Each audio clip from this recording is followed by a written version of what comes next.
예, 금요일 묵상의 시간입니다. 솔직하게 하나님은 당신의 왕이신가 종인가? 솔직하게 하나님은 당신의 왕이신가 종인가? 자, 이런 제목으로 이번 주간 마지막 묵상 나누겠습니다. 어제 우리는 이제 레위 지파의 한 레위인이 하나님이신 사명을 바르게 지키며 백성들에게 하나님의 법도와 규례를 바르게 가르치는 게 아니라 주신 사명의 자리에서 개인의 욕정으로 첩을 두고 그런 삶으로 인해 벌어지는 일들을 중심으로 하나님의 뜻이 무엇인가를 살폈습니다. 이 사사시대의 분위기를 살폈죠.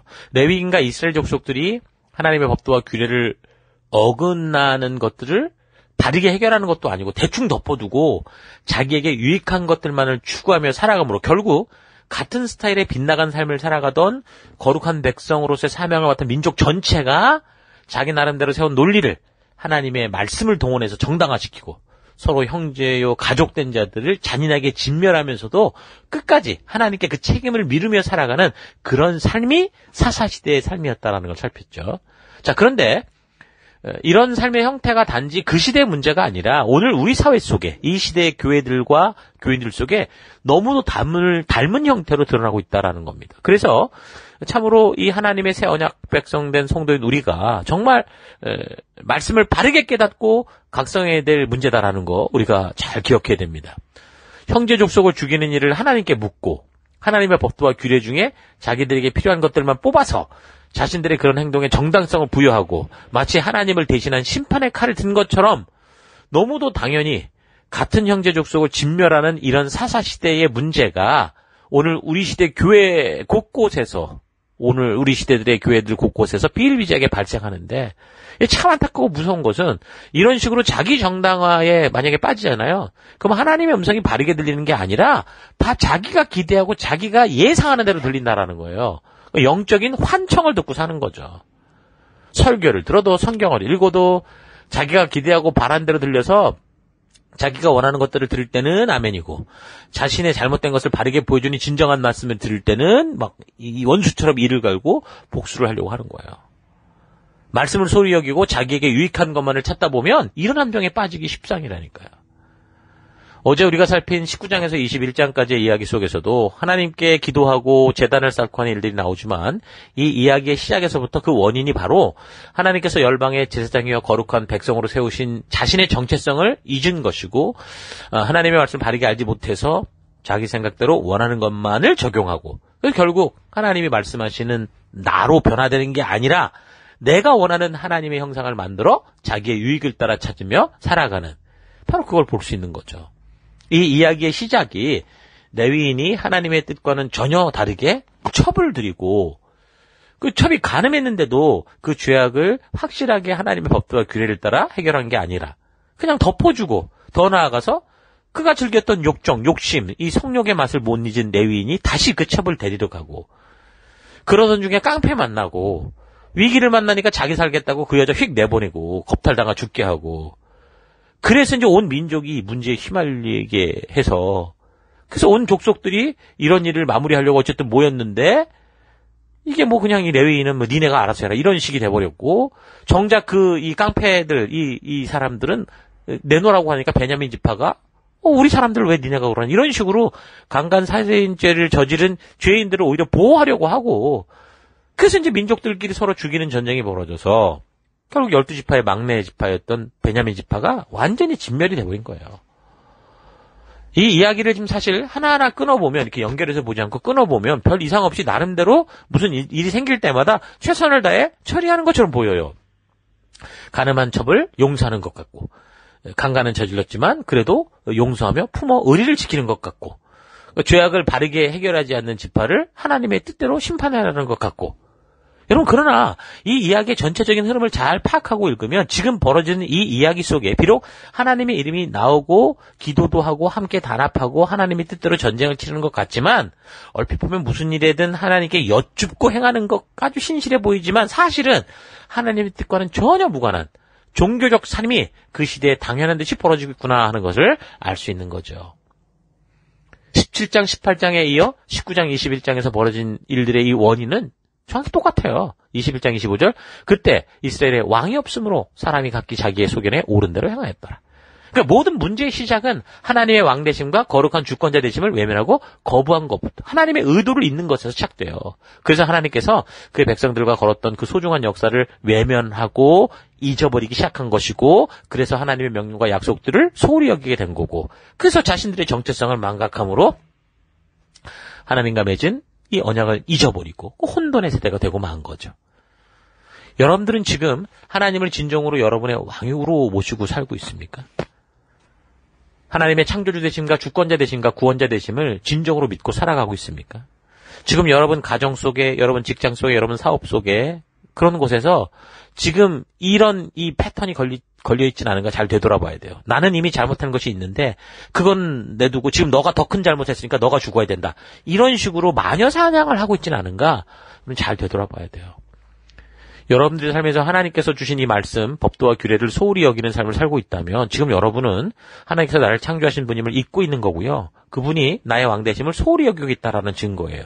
그러니까 우리가 말하고 생각하는 게 내가 아니라 내가 행동하는 게 나예요. 축복된 가나안 땅 사명의 땅에서 다시 죽음의 노예처럼 사는 그런 사사시대로 바뀌는 그런 이유가 바로 여기에 있던 거죠. 그래서 성도들이 이 말씀을 통해 하나님께서 그의 백성들과 걸었던 역사를 날마다 되새기고, 그래서 그의 명령과 약속을 부지런히 살피며 날마다 그 말씀의 가치대로 사는 것이 참으로 중요한 신앙의 핵심이다. 이렇게 말을 하는 거예요.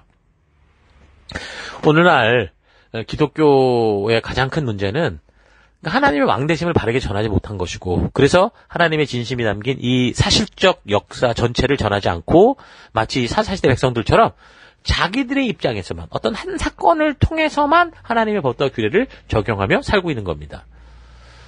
하나님의 역사를 전체로 보는 눈이 아니라 다 부분적으로 끊어진 사건들로만 보고 있기 때문에 성경은 알고 있는 것 같은데 진실한 하나님의 뜻, 하나님의 의도를 알지 못하고 각기 자기들이 믿고 싶은 자기들이 하나님을 만들어 놓고 자기들의 생각을 정해 놓고 그 생각이 옳다고 믿고 그렇게 자기의 소견에 옳은 대로 살아가고 있는 거죠. 그 하나님의 진심을 알 수 있는 유일한 것은 성경과 역사뿐이에요. 근데 요즘 교회들이 풍토는 어떻습니까? 말씀 중심이 아니에요, 절대. 음악과 퍼포먼스, 재미와 신비한 체험, 감정 충전 이런 게 중심이죠.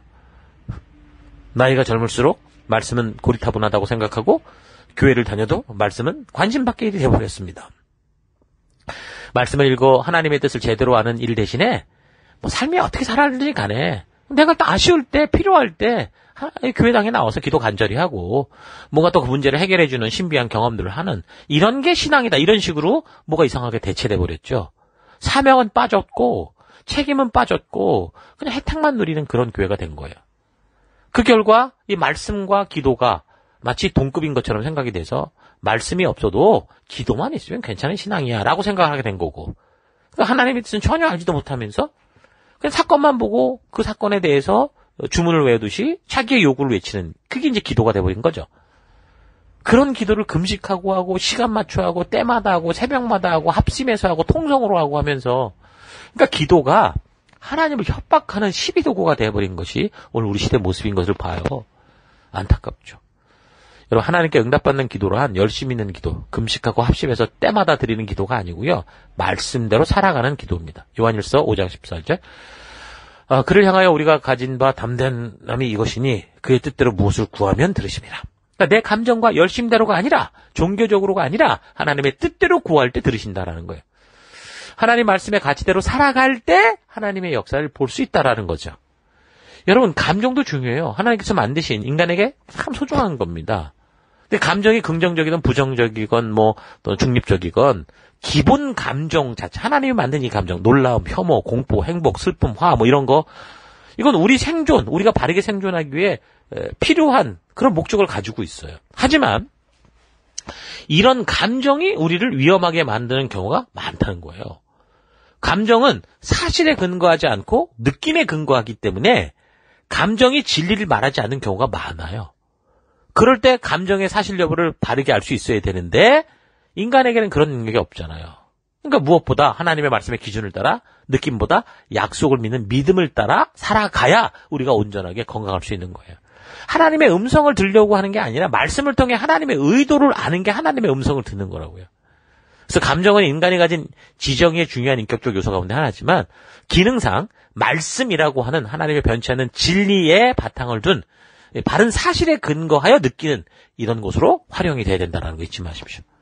자, 그래서 지정의를 지닌 성도들에게 하나님의 말씀이 기준이 되도록 바르게 확립하는 게 너무 중요한데 대부분 교회를 다닌다고 말하지만 뭐 성경을 손에 대보지도 않은 수가 90%가 넘고 또한 대부분의 그리스도인들이 하루에 한 장도 성경을 보지 않는 경우가 대부분이고 그러면서 감정적인 느낌을 중요시하고 기도 중요시하고 이렇게 살고 있다는 거죠.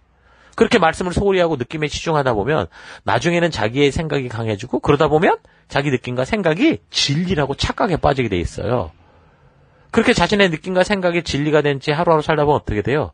점차 부르심을 받은 존재, 사명을 잊어버리고 그러다 보면 교회에서 아무리 사명대로 살자고 외쳐도 이게 하나님이 말씀하신 거야 라고 말해도 자기 삶이 불편하면 아예 그냥 생각도 안 해요. 듣지도 않아요. 자기가 하고 싶은 대로 그렇게 살려고 하죠. 근데 그걸 못하게 하고 못하게 한다기보다 그런 게 잘못됐다고 말을 하면 이제 불평불만 터뜨리고 결국은 그냥 교회를 떠나고 사명을 떠나고 사람을 떠나고 그래서 하나님을 자기의 목적을 이루는 곳에 사용하는 우상으로 자꾸 변질시키는 그런 삶을 살고 있죠. 사람은 너무도 쉽게 상황과 환경에 따라 변하는 존재입니다. 출애굽을 할 때를 생각해 보세요. 이스라엘 족속들이 그 홍해 막 그 10가지 재앙 막 기적적으로 막 감격의 눈물과 막 벅찬 찬양이 터져 나올 수밖에 없는 그런 삶을 살았는데도 삶이 조금만 힘들어지면 뭐 어떻게 했어요? 모세 원망하고 뭐 돌을 넘어 협박하고 더 나아가서 모세 죽이고 다른 지도자 세워서 우리 돌아가자 이런 식이었다니까요. 자기들 생각대로 움직이면 뭐 땡큐고 아니면 모세든 하나님이든 다 죽인다 이런 게 인간의 모습인 거죠. 왜 하나님 나라의 백성답게 살아가야 될 그때 이렇게 사명에는 하나 되지 못하고 불평에는 그렇게 쉽게 하나가 되는 걸까요? 말씀의 기준이 아닌 자신의 감정과 느낌을 진리라고 생각하고 살아가기 때문에 그래요. 자기 욕심에 가득 차 하나님의 말씀을 소홀히 하다가 하나님을 자기 마음대로 오해하게 되고 그러다가 하나님의 명령과 약속을 잊었기 때문이죠. 그러니까 하나님이 행하신 역사를 점차 잊고 자신들이 경험하고 기뻐하며 겨뤄왔던 그 하나님으로 주신 하나님이 주신 놀라운 감격과 감사를 잊어버리고 지금 이제 눈앞에 보이는 문제들 그것도 하나님께서 이미 다 이기게 하셔서 그걸 너가 차지하라라고 했는데 그거 힘들다고 어렵다고 그러고 있는 거잖아요. 그러니까 사명의 땅 가나안에 와서도 자꾸 이제 바른 길을 가게 하시려고 하는 하나님보다 또 바른 하나님의 뜻을 전하는 그런 지도자보다 자기들이 원하는 대로 움직이는 하나님, 자기들이 듣고 싶은 대로 말해주는 꼭두각시 같은 그런 리더, 지도자, 레위인, 목사가 필요한 거죠. 그러니까 그렇게 안 하는 지도자라면 필요 없다. 심지어 죽이기까지 하고 하나님이라도 기꺼이 버리고 자기들의 생각대로 움직이는 수호신, 미신을 찾게 되는데 그게 이제 바로 그래서 우상숭배다 그러는 거예요. 여러분 지금 여러분의 신앙의 삶을 이 사사기를 통해 좀 세밀히 점검해야 돼요. 사사기를 묵상해 나가면서 오늘 이 시대의 교회들을 보고 순종보다 핑계와 변명이 많은 교인들을 보면 정말 저들이 원하는 것은 벙어리 하나님, 자기들 뜻대로 움직여주는 목사구나라는 생각을 하게 되는데 정말 가슴 아프죠. 두렵습니다. 여러분 이런 삶의 시작의 뿌리는 하나예요. 하나님의 말씀을 소홀히 여긴 거. 점차 잊어가다가 나중에는 말씀을 전혀 모르고 모든 기준이 개인의 욕심과 욕구대로 살아갈 때 생기는 거다라는 거 잊지 마시고 이 본문들을 통해 이 사사기의 분위기를 통해 나는 어떤 길을 걸어야 되는가 잘 기억하길 바랍니다. 자, 오늘 하루 나는 하나님께서 말씀을 날마다 읽고 묵상하고 외우고 입에서 떠나지 않게 하며 그 말씀을 곱씹으며 그 기록된 말씀의 가치를 따라 살라고 하신 이 하나님의 말씀을 정말 하나님의 그 명령대로 따르며 살고 있는지 아니면 한 번, 두 번 소홀히 여기다가 하루 이틀 보지 않고 그러다가 한 주, 두 주, 뭐 한 달, 두 달, 1년, 2년 동안 성경을 한 번도 제대로 묵상하지도 않고 읽지도 않고 나누지도 않고 되새기지도 않고 살아가고 있는지 솔직하게 되돌아보십시다. 그렇게 화려했던 가나안 전쟁에서의 승리가 불과 50년 정도밖에 지나지 않았는데 그 강성했던 나라가 왜 이렇게 오합지졸의 나라가 되고 질서가 없는 나라가 되어갈까? 하나님의 거룩한 제사장 나라가 되어 온 열방에 하나님을 알게 해야 될 빛과 소금이 왜 이렇게 됐을까? 하나님께서 자기를 인도해 주셨다고 하는 고백이 엊그제 같은데 왜 이렇게도 말씀을 싫어하고 순종하기 싫어할까? 주님 뜻대로 살고 있노라는 고백이 어저께였는데 왜 주님을 내 마음대로 각색하고 조종하고 가능하면 하나님은 벙어리가 되었으면 좋겠다라고 생각하는가? 여러분, 이 사사시대가 왜 아주 중요한 빛과 소금이 될 시기에 그렇게 힘없이 무너져 갔는지, 그 가장 중요한 뿌리에는 하나님과 동행의 역사를 잇고, 그래서 하나님의 말씀을 교육하지 않고 한 번, 두 번 쉬운 길을 걸은 그런 결과다라는 사실을 잊지 마십시오. 한 번, 두 번 그냥 말씀 소홀히 여기며 하나님이 그 백성들을 위해 행하셨던 그 역사를 제대로 교육하지 않으니까 매주 셀로 모여서도 하나님의 진심을 서로 확인하고 말씀대로 사는 것을 격려하고 그리고 바른 방향을 잡아주고 하는 그런 게 아니라 그냥 재미와 그냥 동호회처럼 모이니까 결국 시간이 갈수록 약해지다가 어느 순간에는 약해지는 정도가 아니라 악해지죠. 그러다가 하나님의 뜻대로 살지 않는 일에 핑계와 변명과 타협으로 방자해지고 욕심스러우시다가 무너지고 마는 겁니다. 17장에서 21장까지의 사건을 잘 묵상하면서 도대체 축복을 누리고 번성해드릴 시기에 왜 이 시대가 사사시대가 되었는지 살펴보고 우리가 지혜를 얻어서 오늘 우리가 살아가는 이 시대에 교회와 성도들이 어떻게 살아야 되는지 어떤 함정에 빠져들고 있는지 잘 파악할 수 있길 바랍니다. 그래서 내가 예수님으로 말미암아 생명을 얻고 하나님의 자녀가 되어 사명자로선 각자의 사명의 터에서 어떤 마음으로 어떤 순종의 삶을 살아갈지를 구체적으로 알아가는 여러분 되기를 바랍니다. 오늘 하루도 힘내십시오. 잠시 기도하겠습니다. 하나님께서는 승리의 삶을 누리라고 이 사명의 땅, 내가 살아가는 삶의 현장에 보내셨는데 하나님의 뜻을 되새기고 묵상하며 보내신 사명의 삶을 잊지 않고자 사는 삶이 아니라 그 말씀을 소홀히 여기고 한 번, 두 번 읽지 않고 묵상하지 않고 나누지 않다가 거의 매일 성경을 보지도 않으면서 늘 생존의 문제를 핑계로 그런 삶이 당연한 것처럼 살아왔던 것을 회개합니다. 내 삶의 주인 되시고 왕 되신 하나님을 잊고 이 세상의 것들에 더 많은 관심을 두고 살다 보면 결국 하나님의 말씀을 소홀히 여기게 되고 그래서 나중에는 빛과 소금 된 사명자인 것조차 잊어가는 것이 인간이다라는 사실을 잊지 않고 내 삶의 가장 우선순위로 항상 우리 하나님의 왕되심을 잊지 않기에 하나님의 말씀을 가까이 하고 살아가는 그 말씀대로 사는 내가 되기 원합니다. 도약과 승리의 삶을 위해 보내신 내 삶의 더 곳곳에서 관련된 모든 사람들을 사사시대로 이끄는 내가 아니라 참으로 하나님 나라의 축복으로 이끌 수 있는 내가 되기를 원합니다. 그래서 하나님이 내 삶 속에 주인 되기를 원하고 내가 종 되기를 원합니다. 하나님 착각하여 하나님을 종처럼 부리는 그런 삶이 있다면 용서해 주시고 우리가 바른 길을 걷는 내가 되기를 원합니다. 그런 삶으로 이끄시고 인도하신 하나님 감사드리고 예수님 이름으로 기도했습니다. 아멘.